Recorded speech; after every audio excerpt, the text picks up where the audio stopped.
তো আমার নাম রুদ্র স্যার। আজকে আমরা যে ক্লাসটা করব সেটা হচ্ছে জিডব্লিউ বেসিক এবং HTML. HTML stand for hypertext markup language. তো এই দুটো করতে গেলে কিছু সফটওয়্যার লাগে। একটা হচ্ছে জিডব্লিউ বেসিক করতে গেলে আমাদেরকে যদি উইন্ডোজ 7-এর বেশি হয় তাহলে পিসি বেসিক বলে একটা সফটওয়্যার পাওয়া যায়। এই যে পিসি বেসিক, এই পিসি বেসিক সফটওয়্যারটাই জিডব্লিউ বেসিক খুব সহজে রান করে। আর এই পিসি বেসিকের সাথে আমাদের লাগবে বই। তো বইটা আমি এখনো দিতে পারিনি, সেই বইটা আমি এখানেই যা আছে সেটাই আমি দেখাচ্ছি।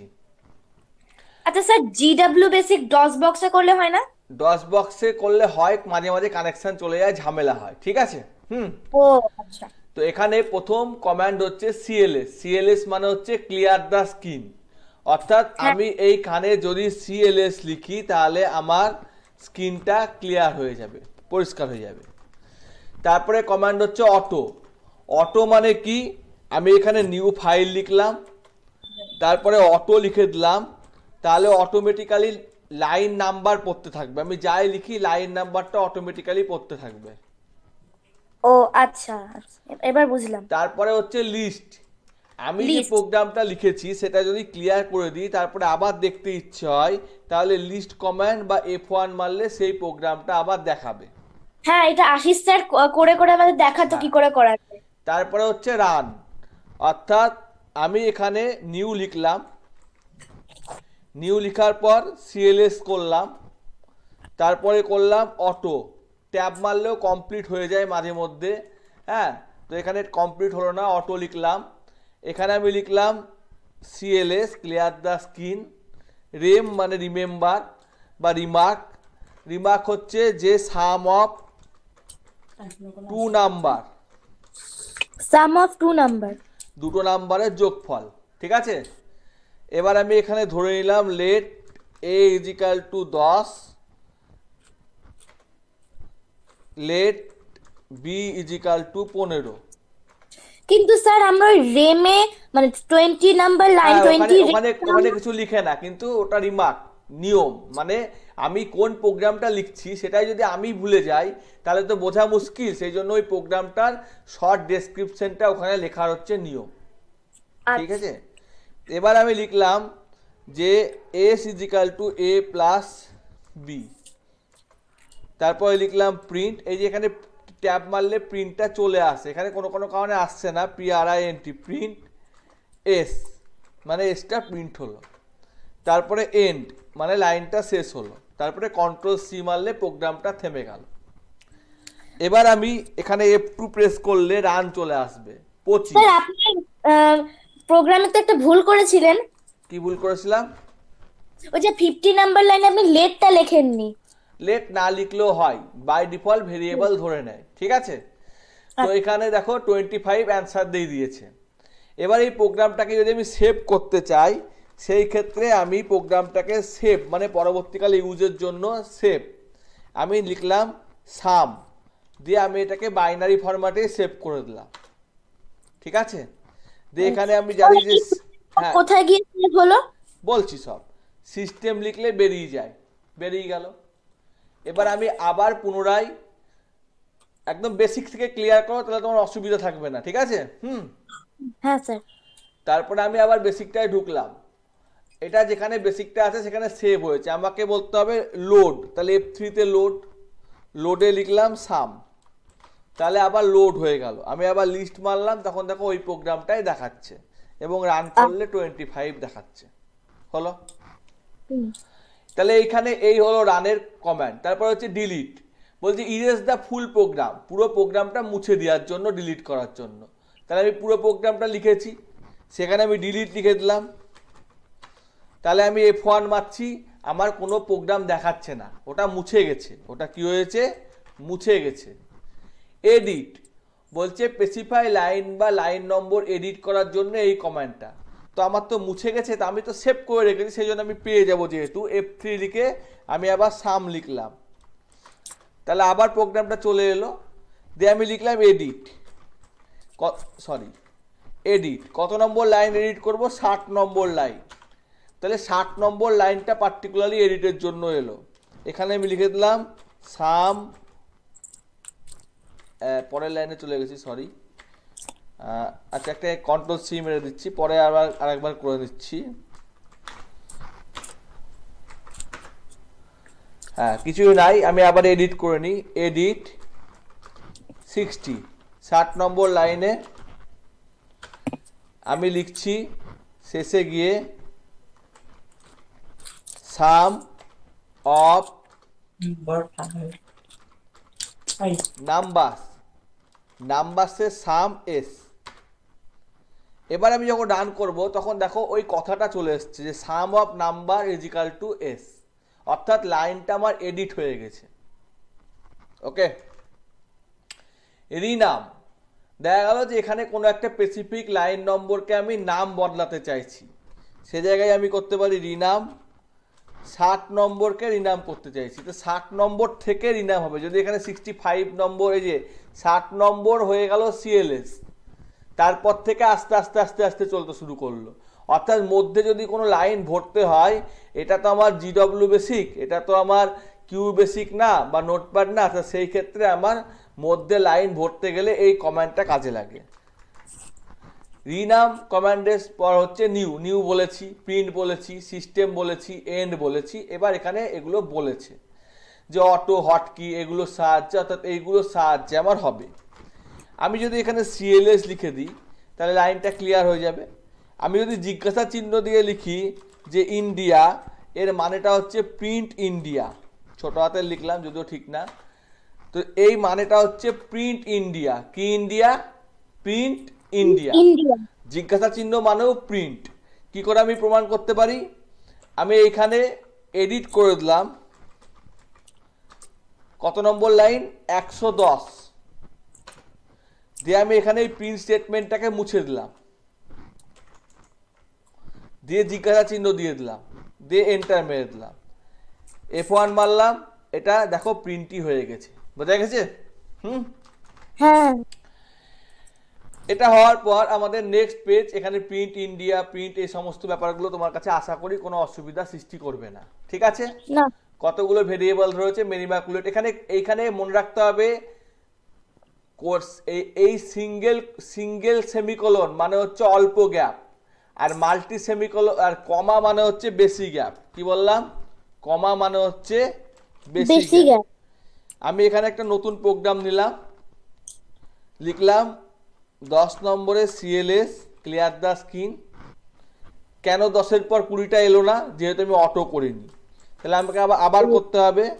তা আমি আবার করছি, নিউ বলে প্রোগ্রাম লিখলাম, অটো করলাম। অটো না করলে লাইন নাম্বার পরপর আসবে না। 10 নম্বরে সিএলএস, তারপরে রেম, তারপরে প্রিন্ট আই হ্যাভ এ, কমা দিয়ে লিখলাম বল, আর তারপরের লাইনে ওইটাই লিখলাম আই হ্যাভ এ বল। এখানে বলটা যেহেতু একটা স্ট্রিং, তাই এখানে ইরোর দেখাবে, তাই এটাকে আমি এডিট করতে গেলে বিটা মুছে যাবে। ইনসার্টটা মেরে তারপর ডবল কোটেশন দিলাম, তাহলে মুছলো না। বোঝা গেল না? বোঝা গেল না? বোঝা গেল না, তাই তো? হ্যাঁ স্যার, বোঝা গেছে। হ্যাঁ, ইনসার্টটা মেরে ডবল কোটেশন মারলাম, দিয়ে এন্ড করলাম, কন্ট্রোল সি মারলাম, F2 করলাম। দেখো প্রথম বল যেটা আমি কমা দিয়েছি সেটার গ্যাপটা বেশি, আর সেকেন্ড বল যেটা সিঙ্গেল কোটেশন দিয়ে মানে কোলন দিয়েছি সেটার গ্যাপটা কম। বোঝা গেল? হ্যাঁ স্যার। তাহলে এই হলো কমা সেমিকোলনের গ্যাপ। তাহলে এখানে এই যে বলেছে প্রিন্ট ইউজিং কমা আর প্রিন্ট ইউজিং সেমিকোলন, এখানে গ্যাপটা বেশি কমাতে, আর সেমিকোলনে গ্যাপটা কম। তারপরে লাইন নাম্বার বলছে 5টা নাম্বার, এগুলো আশা করি কোনো অসুবিধা হবে না। এগুলো যোগ বিয়োগ গুণ ভাগ, এগুলো তারপরে প্রিন্ট করা, এগুলো অসুবিধা নাই। এগুলো হচ্ছে এক্সপ্রেশনগুলো আমরা ম্যাথামেটিক্যালি লিখে থাকি, কিন্তু এগুলো ম্যাথামেটিক্যালি তো প্রোগ্রামে চলবে না। তাহলে এ বি লিখলে হবে না, এ ইন্টু বি লিখতে হবে, স্কোয়ার রুট লিখতে হবে। এই যে x square, x to the power 2 root over x, তাহলে এক্স টু দি পাওয়ার 0.5। ঠিক আছে? স্যার। বোঝা গেল? হ্যাঁ স্যার বোঝা গেল। হ্যাঁ, তারপরে এখানে দুটো নম্বর নিয়েছে, সেই দুটো নম্বর অর্থাৎ এটা হচ্ছে রেক্ট্যাঙ্গেলের। আমি দেখো এই যে প্রোগ্রামটা এখানে লিখেছি, প্রোগ্রামটা না লিখলে কি করে বুঝবো রেক্ট্যাঙ্গেলের? Enter the length, enter the breadth বা উইথ, লেন্থ আর ব্রেথ গুণ করে এরিয়া বেরিয়েছে, আর এটা পেরিমিটার বেরিয়েছে, এরিয়া এত, পেরিমিটার এত। একইভাবে এখানে দুটো নাম্বারের মধ্যে সোয়াপ হয়েছে, এই প্রোগ্রামটা খুব ইম্পর্টেন্ট। এ এর ভ্যালুটা বিতে গেছে, বি এর ভ্যালুটা এতে গেছে। এ আর বি এর ভ্যালু নেওয়া হয়েছে 5 আর 6, দিয়ে এ এর ভ্যালুটা সিতে রাখা হয়েছে, বিতে সি এর বি এর ভ্যালুটা এতে রাখা হয়েছে, বিতে আবার সি এর ভ্যালুটা রাখা হয়েছে। অর্থাৎ দুজনের হাতে, একজনের হাতে বই আছে আর একজনের হাতে একটা ল্যাপটপ আছে। বইটা একজন নেবে, ল্যাপটপটা একজন নেবে। তো তৃতীয় একজনের ফাঁকা হাত, তাকে ডাকলো, বললো ল্যাপটপটা ধরো, দিয়ে বইটা নিয়ে নিল, আর ল্যাপটপটা তার হাত থেকে আবার যার হাতে বই ছিল তার হাতে নিয়ে নিল। এটাকে বলে সোয়াপ টেকনোলজি, ঠিক আছে? একই লাইনে, অর্থাৎ তোমার লিখতে গিয়ে ভুল হয়ে গেছে, মনে পড়ছে আরেকটি লাইন হবে, একই লাইনে দুটো স্টেটমেন্ট লিখতে গেলে কোলন লিখতে হয়। অর্থাৎ এটা দুটো লাইনে লেখা উচিত ছিল, কিন্তু কোনো কারণে ভুল হয়ে গেছে, একটা লাইনে লিখেছে, তার জন্য কোলন ব্যবহার করেছে। বোঝা গেছে? হ্যাঁ স্যার বোঝা গেছে। এটা একইভাবে একটা রেক্ট্যাঙ্গেল নিয়েছে এবং তার একটা বলে দিয়েছে, অর্থাৎ এরিয়া বলে দিলেই তার ব্রেথ বের করা সম্ভব বা হাইট বের করা সম্ভব, সেটা বলে করেছে। মানে দুটো বলে দিলে একটা, যেরকম প্রসেসে করা হয় অঙ্কের প্রসেসে, ঠিক আছে? এখানে এই যে ফর্মুলাটা আছে, √6 + b² - 4ac/2a, এটা ওই রকম 0.5 দিয়ে করতে হবে। বোঝা গেছে? হ্যাঁ স্যার। এগুলো তুমি করে পাঠিয়েছিলে, আমি দেখেছি, ঠিক আছে। তুমি এখান থেকে যে প্রোগ্রামগুলো নেক্সট দিন করে পাঠাবা সেগুলো লেখো, আমি বলে দিচ্ছি, লেখো। একটু দাঁড়ান স্যার, আমি কপিটা খুলে নিই।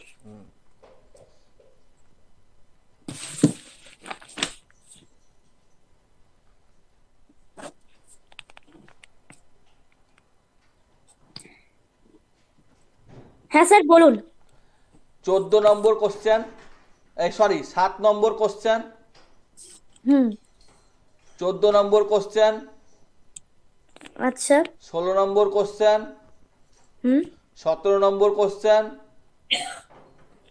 হ্যাঁ স্যার। 17 নম্বর একটা ফর্মুলা আছে, c/5 = f - 32/9। ওটা যদি জানো তো ভালো, আর না হলে ওটা জেনে করতে হবে, ঠিক আছে? ঠিক আছে স্যার। চেষ্টা করবো, নাহলে আমি পরের দিন করে দেবো। তারপরে হচ্ছে 20 নম্বর কোশ্চেন, হ্যাঁ স্যার। 21 নম্বর কোশ্চেন,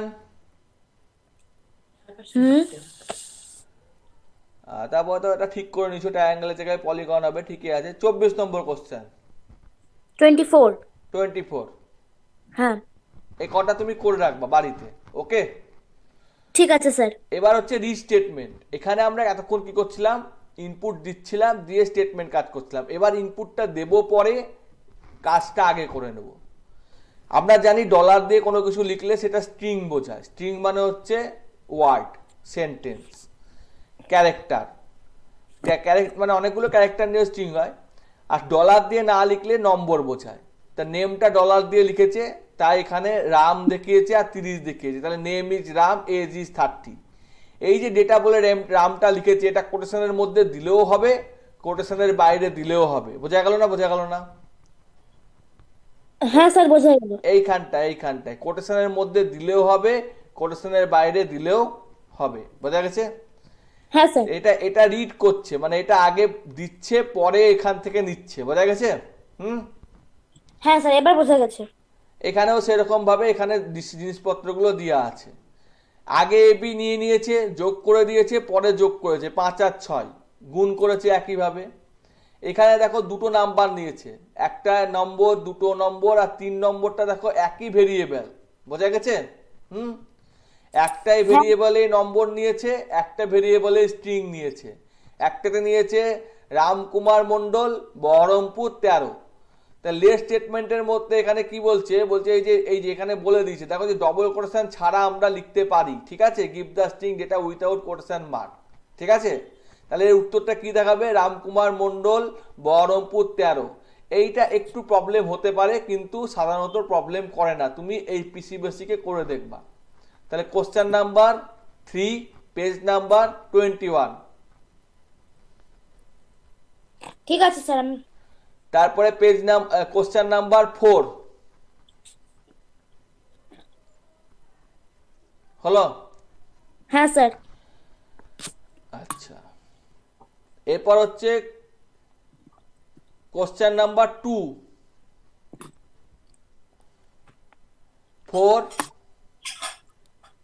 স্যার কোয়েশ্চেন নাম্বার 4 তো দিলেন আপনি। ওটা তো আগের পেজে ছিল, এবার এটা তো ও এক্সারসাইজে হচ্ছে 2 আচ্ছা, 4। হ্যাঁ স্যার। হ্যাঁ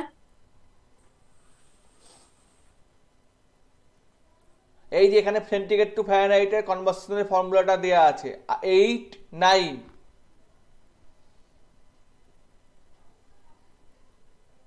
হ্যাঁ স্যার। এই যে ফর্মুলাটা দেওয়া আছে এখানে, ঠিক আছে। হুম, এখানে ওই অ্যাঙ্গেলের ফর্মুলাটাও করে, এই যে এইটা করবা সেটা হচ্ছে 4 নম্বর কোশ্চেন পপুলেশন। আচ্ছা স্যার। 8 নম্বর কোশ্চেন, হুম, 10 নম্বর কোশ্চেন। হ্যাঁ স্যার। এরপরে হচ্ছে গো টু। এবার একটু ঝামেলা আছে, তা তোমাকে কি এর মধ্যে পরীক্ষা বলেছে না গো টুটাও বলেছে পরীক্ষায় আসবে? স্যার আমাদের কাছে শুধু প্রিন্ট আর লেট স্টেটমেন্ট আসবে, আর কিছু আসবে না। ব্যাস, তাহলে এত দূর অব্দি করলেই হবে, 23 পর্যন্ত যথেষ্ট, ঠিক আছে। ঠিক আছে স্যার। ওকে। এবার তুমি যে বইটা, এটা কেটে দিলাম। এবার যে তুমি বইটা পাঠিয়েছো ইন্ট্রোডাকশন টু এইচটিএমএল, এইচটিএমএল এর ফুল ফর্ম হচ্ছে হাইপার টেক্সট মার্কআপ ল্যাঙ্গুয়েজ। এটাই আমরা, হ্যাঁ বলো। হ্যাঁ স্যার, হ্যাঁ হাইপারটেক্সট মার্কআপ ল্যাঙ্গুয়েজ। হ্যাঁ, এই এই এইচটিএমএল এর প্রোগ্রামগুলো আমরা লিখি। এখানে বিভিন্ন কমান্ড আছে, এটা একদিনে করাটা একটু মুশকিল, তাও আমি চেষ্টা করছি। এটা সাধারণত নোটপ্যাডে লেখা হয়, আমি এখানে নোটপ্যাডের জায়গায় নোটপ্যাডেই লিখছি। এই যে নোটপ্যাড খুললাম, নোটপ্যাড লোড থাকে, খুলে নিলাম। এখানে আমাকে লিখতে হবে এইচটিএমএল মানে হচ্ছে হাইপারটেক্সট মার্কআপ ল্যাঙ্গুয়েজ। তারপরে আমাকে লিখতে হবে হেড। হেড মানে হচ্ছে মাথা, মানে এখানে সাধারণত স্ক্রিপ্ট, সিএসএস অনেক কিছু থাকে, এখন আমরা জানছি না, এখন আমরা শুধুমাত্র এর মধ্যে লিখবো টাইটেল। এবার কিছুই লিখলাম না, এইটুকু লিখেই সেভ করে দিলাম। এইটুকু লিখেই আমি ডেস্কটপে সেভ করে দিলাম। আমার নাম দিয়ে দিলাম আমি .html। এইচটিএমএল এক্সটেনশন দিতে হবে, আমি লিখতে হবে বা যা কিছু নাম দেওয়া যাবে, অল ফাইল করে সেভ করতে হবে। তাহলে এটা দেখতে পাওয়া যাবে এখানে এসেছে। এই যে এটা কিচ্ছু আসেনি, এখানে লেখা আছে আমি .html। ওকে, এই যে ও উপরে। এবার যখন আমি এটা টাইটেল ফিক্সড করব, যে আই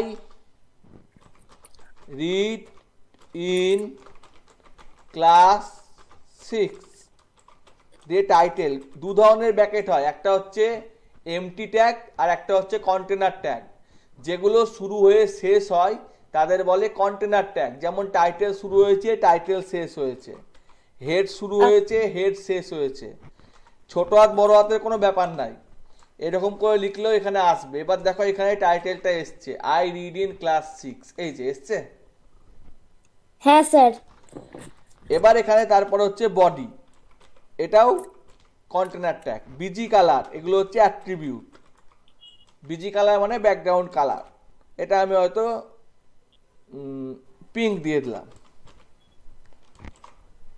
বা কালারের কোডও ব্যবহার করা যায়, 8 GB কোড হয়, রেড গ্রিন ব্লু, সেটা আমি লিখছি না এখন, এটাই লিখছি পিঙ্ক। ওকে। ঠিক এবারে আছে স্যার। এবার এখানে কতগুলো হেডিং হয়, H1 থেকে শুরু হয়,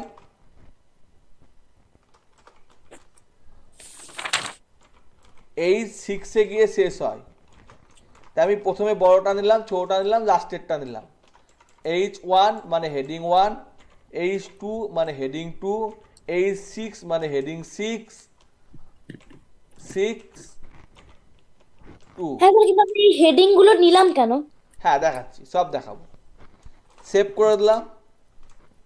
এই যে লেখার সাইজ, যেটা হেডিং 1 সেটা সব থেকে বড়, তারপর একটা একটু ছোট, সিটা আরো ছোট, বোঝা গেছে। এই ও জন্য হ্যাঁ, আমরা হেডিং গুলো নিলাম, অর্থাৎ কোন সাইজের কোন লেখাগুলো লিখবো, বোঝা গেছে। হ্যাঁ স্যার। এবার আমি এখানে লিখলাম আমি, এন্টার মারলাম, ভালো কাজ জানি না লিখলাম। এটা আমি যখন সেভ করছি তখন দেখো এটা একটা লাইনেই আসছে, আমি ভালো কাজ জানি না। অর্থাৎ কি, এখানে লিখতে গেলে বা এন্টার মারতে গেলে সেটা বলতে হবে। আমি যদি বলি যে আমির পর আমি এন্টার মারবো, তাহলে আমাকে বিআর ট্যাগ ব্যবহার করতে হবে।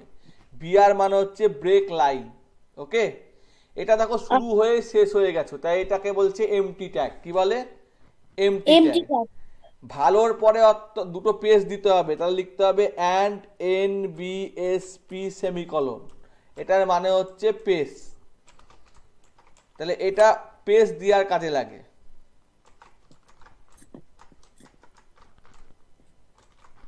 হয়েছে, একটা এন্টার পড়েছে, পেজ পড়েছে, হলো। হ্যাঁ আর স্যার। আমি যদি এত শত করতে না চাই, আমি যদি না চাই যে এত কিছু করব না, আমি যেরকম লিখেছি সেই রকমই লেখা থাকবে, তাহলে একটা ট্যাগ আছে যার নাম হচ্ছে পিআরই। কি ট্যাগের নাম? পিআরই। পিআরই। হ্যাঁ, স্যার আমরা পিআরই কেন নিই? আমরা তো এখানে এইচটিএমএল বা হেডও নিতে পারি। না ও তো নিয়েইছি। এবার দেখো পিআরই যা লিখেছি সেই ফরম্যাটেই এসছে, কোনো ব্রেক লাইন কোনো পেজ কিছু দিতে হয়নি। দিতে হয়েছে কি? না। মানে যা আছে তাই। তো এইখানে সেগুলোই বুঝিয়েছে, বিআর ট্যাগের কাজ বুঝিয়েছে। এখানে বিজি কালার ব্লু বুঝিয়েছে, টেক্সটের কালার হোয়াইট বুঝিয়েছে, টপ মার্জিন মানে যে মার্জিনগুলো হয়, ওপরের মার্জিন লেফটের মার্জিন বুঝিয়েছে। হয়ে গেল। এটা কি করে সেভ করতে হয়, ওপেন করতে হয় সেটা বুঝিয়েছে। তারপরে এখানে কি আছে? এখানে বলছে the dash is the first page of the website. কোনটা first page? Home page. Sir বলো। বলছি, আমি যে আপনাকে ছবিগুলো তুলে পাঠিয়েছি না, এখানে কিন্তু মানে পেজগুলো উল্টো পাল্টা হয়ে যেতে পারে, মানে প্রথম থেকে পাঠিয়েছি তো এখানে উল্টো পাল্টা হয়ে যেতে পারে। অসুবিধা নাই। Dash is a text editor can be use to creating HTML document notepad. A dash is use to view HTML document web browser. Dash is a extra bit information that appear inside tag attribute. Dash is use to skip a line BR. হয়ে গেল। When we create HTML document with Notepad, we save them with dash extension. TXT দিয়ে save করি না, HTML দিয়ে save করি, তাহলে এটা ভুল। And off tag look like same on the on tag, expect that it is a forward slash between the dash command. এটা হচ্ছে যেটা আমি তোমাকে বললাম যে এমটি ট্যাগ, আর এটা হচ্ছে কন্টেনার ট্যাগ। তো বলছে যেটা শুরু হয় সেটার মধ্যে একই ব্যাপার, শুধুমাত্র একটা স্ল্যাশ দিয়ে শেষ হয়। ঠিকই বলেছে, ট্রু। স্যার বলছি, আপনি আমাকে আবার একটু বলবেন, আমি তাহলে এই বইতে লিখে নিতে পারবো অ্যান্সার গুলো। এগুলো সব রেকর্ড হচ্ছে, তুমি ভিডিও আকারে পেয়ে যাবা, ঠিক আছে?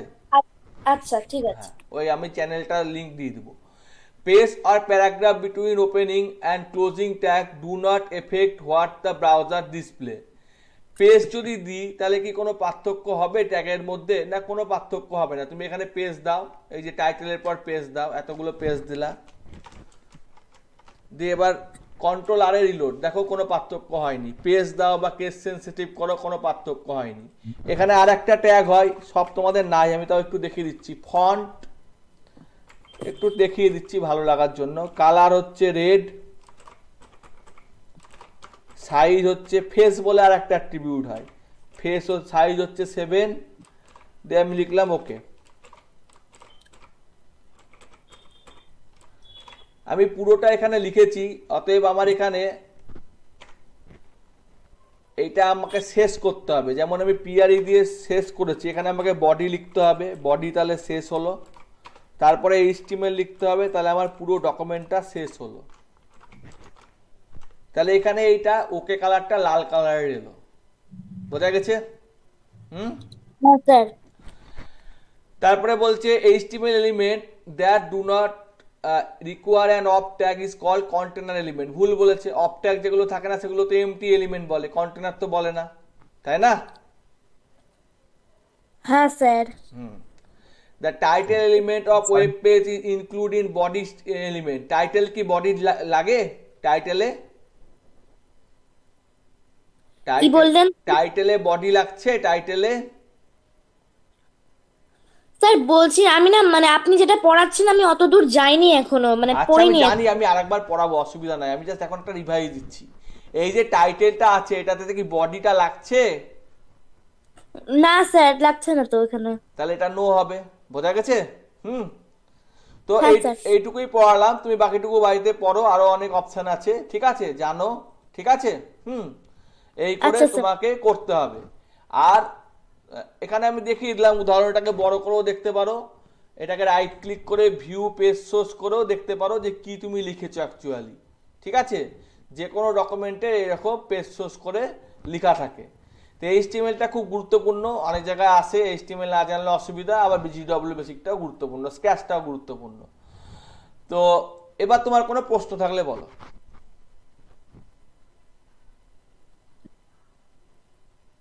স্যার বলছি আপনি তো এইচটিএমএল পড়িনি কিছু, তা আপনি যে বললেন আমি তো কিছু বুঝতে পারলাম না এখনো।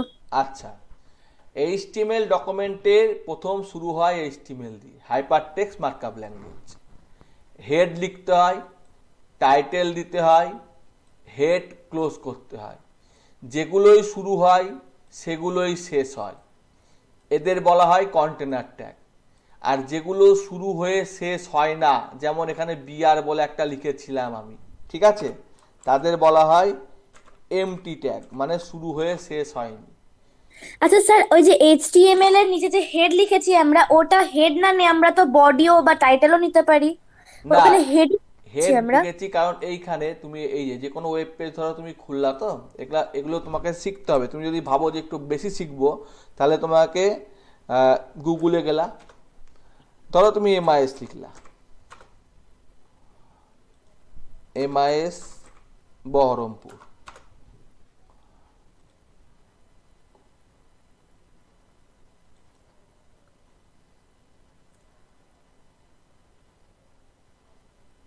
একটু সময় নিচ্ছে, একটু একটু স্লো আছে হয়তো। আচ্ছা যাও, খুলেছে। হুম। তো এটা খুলছে, তো এখানে দেখো এই যে হেডিং লেখা আছে, মেরিমা কুয়েট স্কুল বহরমপুর মুর্শিদাবাদ, এটা হলো হেড ট্যাগ। এর যদি তুমি ভিউ সোর্স করো তো অনেক কিছু জিনিস দেখতে পাবা। এই দেখো, এই হেডের মধ্যে অনেক কিছু এক্সট্রা জিনিস আছে, রিলেশনশিপ, স্টাইল, এই সমস্ত জিনিসপত্র আছে। এইখান থেকে বডি শুরু হয়েছে। তাই এইগুলো ভবিষ্যতে লাগে যখন কেউ বড় বড় ওয়েবসাইট বানায়, যেমন তোমাদের ওয়েবসাইটটাকেও বড় করে বানিয়েছে। সেই জন্য আমরা তখন প্রথম শিখছি, সেই জন্য আমরা মনে রাখবো যে হেডের মধ্যে শুধুমাত্র টাইটেলটা দিব। ভবিষ্যতে এর মধ্যে স্ক্রিপ্ট, সিএসএস, আরও অনেক জিনিসপত্র ঢুকবে। বডির কালারটা পিঙ্ক দিয়েছি, তো এটা বডির একটা অ্যাট্রিবিউট, তাই এটার নাম হচ্ছে অ্যাট্রিবিউট। হেডিং দিয়েছি H1 থেকে H6 পর্যন্ত, ফন্টের একটা কালার দিয়েছি। পিআরই ট্যাগের মধ্যে যা লিখবো সেম টু সেম হবে, আর না হলে আমাকে এভাবে বিআর দিয়ে বা পিএস দিয়ে লিখতে হবে। পিআরইটা কেন লিখি? এই যে পিআরই, তারপর আমি, তারপর কি একটা আছে। হ্যাঁ, এটা আমি একটা খিচিমিচি লিখেছি, যাই হোক। পিআরই মানে ধরো যা লেখা আছে সেম টু সেম লিখবো, আমার অত সাজিয়ে লেখার ইচ্ছে নাই, বোঝা গেছে? যা লেখা আছে সেম টু সেম এইখান থেকে লিখবো, অত সাজিয়ে গুছিয়ে লেখার ইচ্ছে নাই। তুমি তো দেখলা সাজিয়ে গুছিয়ে লেখা হচ্ছে না, কিন্তু পিআরির মধ্যে লিখলে সেটা যা লিখবো সেইভাবেই আসবে, বোঝা গেছে? আচ্ছা। তারপরে হচ্ছে বডিটা শেষ করলাম, এইচটিএমএল শেষ করলাম, দিয়ে এখানে ফাইলে গিয়ে সেভ গেলাম, বা আমি সেভ আজে দেখাচ্ছি, সরি, ফাইলে গিয়ে সেভ আজে গেলাম। এখানে আমাকে সবসময় এইচটিএমএল দিয়ে সেভ করতে হবে, আর এখানে অল ফাইল করতে হবে, তাহলে আমার ডেস্ক। এইচটিএমএল বিআর মানে লেস দেন বিআর, তারপর স্ল্যাশ, বিআরটা আমরা কেন দিয়েছি? এই যে ব্রেক লাইন, এই যে সি এর পর দেখো এক লাইন গ্যাপ পড়ে ওকে এসছে, এই দেখো এক লাইন গ্যাপ পড়েছে, এই দেখো গ্যাপ পড়েছে। আচ্ছা। তুমি যদি আরো কয়েকটা বিআর ভরে দাও, তাহলে আরো কয়েকটা লাইন গ্যাপ পড়ে যাবে। আবার আর একটা ট্যাগ আছে যেটার নাম হচ্ছে এইচআর। এইচআর মানে হচ্ছে হরাইজন্টাল লাইন, আস্তে আস্তে শিখবা। তো দেখো অনেকগুলো গ্যাপ পড়ে গেছে এবং একটা লম্বা দাগও পড়েছে, হ্যাঁ, একটা লম্বা দাগ। ঠিক আছে? হুম। হ্যাঁ স্যার, এবার বুঝলাম। হ্যাঁ, তো বেশি বেশি শেখাতে চাইবো না, এক মাথা খিচুড়ি হয়ে যাবে। তো ব্যাপারটা হচ্ছে যে এর মধ্যে তোমার কোনো প্রবলেম হলে বলো। না স্যার, এর মধ্যে আর কোনো প্রবলেম নেই আমার।